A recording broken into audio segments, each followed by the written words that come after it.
Now at noon, a car crashes into multiple power poles on Southeast Division. An update on the cleanup and the search for the driver. A deal reached. The WNBA players and owners find a compromise.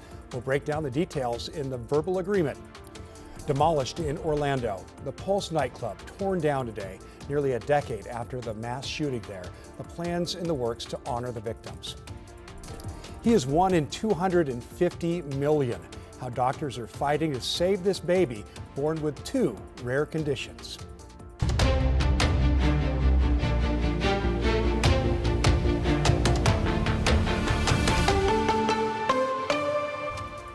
I'm Tim Gordon, and we start with breaking news at noon. The Federal Reserve just announced it will keep interest rates steady as the war with Iran disrupts the global economy.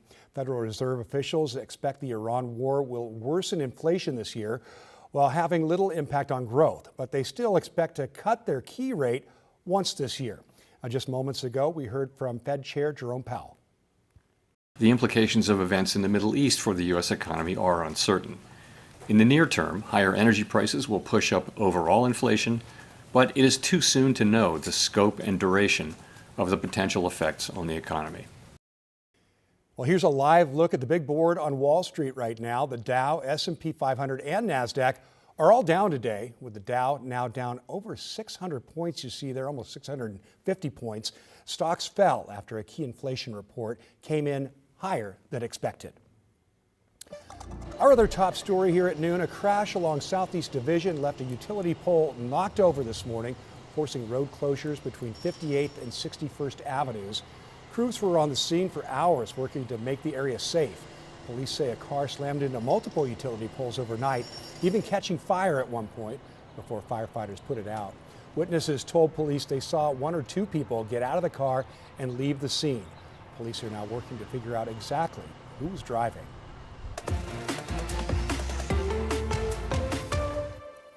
Now we take a live look at Moda Center this noon, where in less than 24 hours, the NCAA tournament will get underway right here in Portland.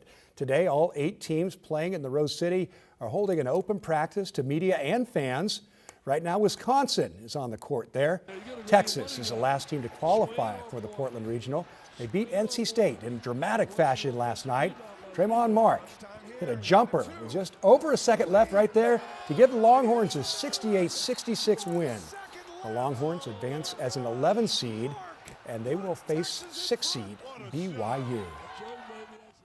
The WNBA and its players' union have reached a tentative agreement on a collective bargaining deal after more than a week of intense negotiations. The deal is expected to significantly boost player pay, with some players projected to earn more than $1 million for the first time.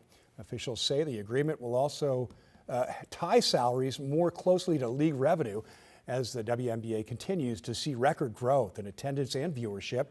Both sides still need to finalize details in the coming weeks, with the final approval required from players and team owners. As of now, the league's 30th season is still expected to tip off on time in May, and an expansion draft will need to be held for new teams like the Portland Fire. All right, let's get a check on our weather now with meteorologist Chris McGinnis. Pretty nice out, Chris. Yeah, and what a time to have everybody, thousands of folks visiting Portland, right? The cherry blossoms along the waterfront are nearly in full bloom. We're getting pretty close to that down in Salem as well, where the sun is out. It is bright. It is gorgeous right now in our state capital. Currently 63 degrees there. Got a little cloud cap on top of Mount Hood. This is from the East Gorge, from Oregon's Veterans Home in the Dalles, where the sun is shining out there as well, with temperatures nearing 60. Meanwhile, as it was yesterday, this time it is raining along the North Oregon coast. This is a live look from Astoria. The Astoria column sky camera can't see much because it's raining. They picked up about 0.15 of an inch of rain today, raining lightly last check there. And you can see radar has Clatsop in northern Columbia County getting wet, and then across the Columbia into southwest Washington as well. From about Longview and points north, that's where the persistent rain has been throughout the day today, and that's where it will likely stay. So with that in mind, we'll be dry but somewhat cloudy across the Portland-Vancouver metro area. This from the spring to the waterfront. You can see that filtered sunshine out there right now. It's 61 at Pearson Airfield.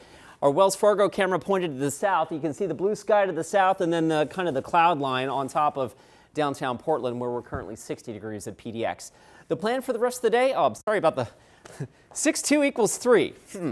I think I meant to change that to 63 at 2 o'clock. 67 with filtered sunshine, and we'll go mostly cloudy as we go into the 8 o'clock hour. Sunset tonight at 7:21. A mild week continues. We are still eyeing a couple of chances of rain.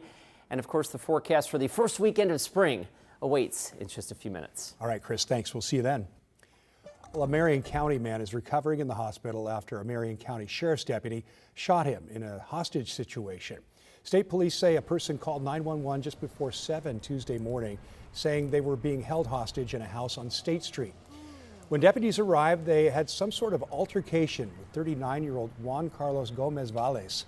State police say he was armed with these two knives. At least one deputy fired and hit the suspect. We spoke to a woman who lives across the street who heard the shot. Like a lot of noises, so sometimes kind of block it out until something like that, an incident like that, then being like, oh, okay, so that's probably what it was then. So what did it sound like? Kind of like a bang. State police say the two deputies involved were both recruits with less than 1 year on the job. They were not hurt.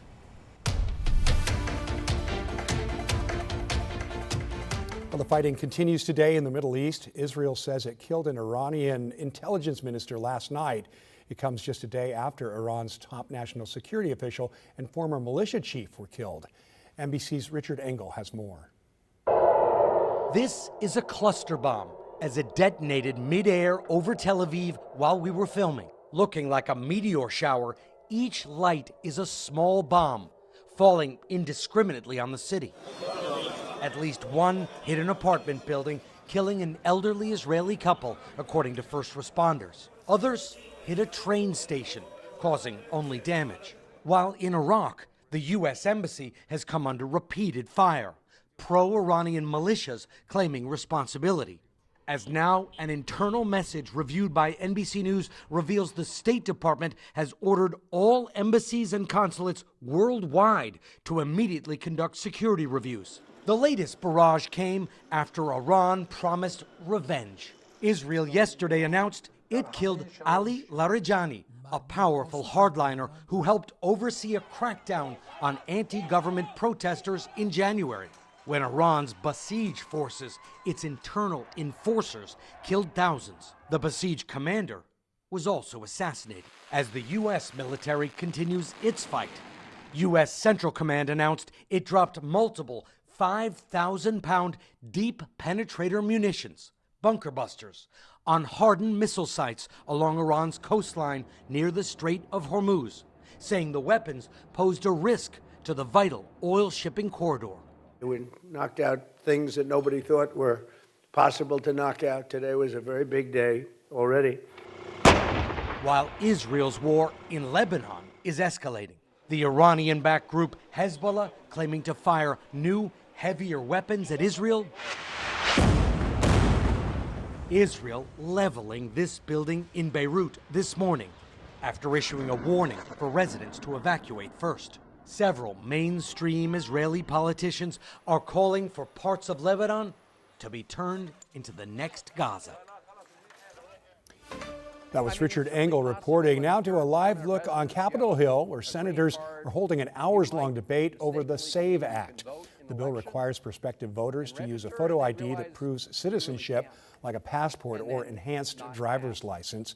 Republicans argue that while voter fraud is rare, the bill would strengthen trust in elections. Democrats say these documents are often expensive or hard to come by, effectively blocking low-income voters from casting a ballot.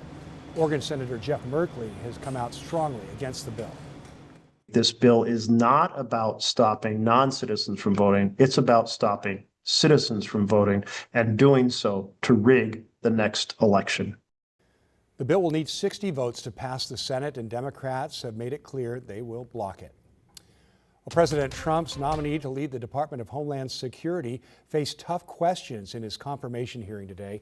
Oklahoma Senator Markwayne Mullin was pressed by his fellow senators, even some fellow Republicans, about his history of endorsing violence. You told the media that I was a freaking snake and that you completely understood why I had been assaulted. I was shocked that you would justify and celebrate this violent assault that caused me so much pain and my family so much pain. I just wonder if someone who applauds violence against their political opponents is the right person to lead an agency that has struggled to accept limits to the proper use of force. As far as me saying that I invoke violence, I don't. I don't think anybody should be hit by surprise. I don't like that. But if I do have something to say, everybody in this room knows I'll come straight to you. I'll say it publicly and I'll say it privately, but I'll never say it behind your back. If confirmed, Mullen will replace Kristi Noem, who Trump fired earlier this month after a rocky tenure.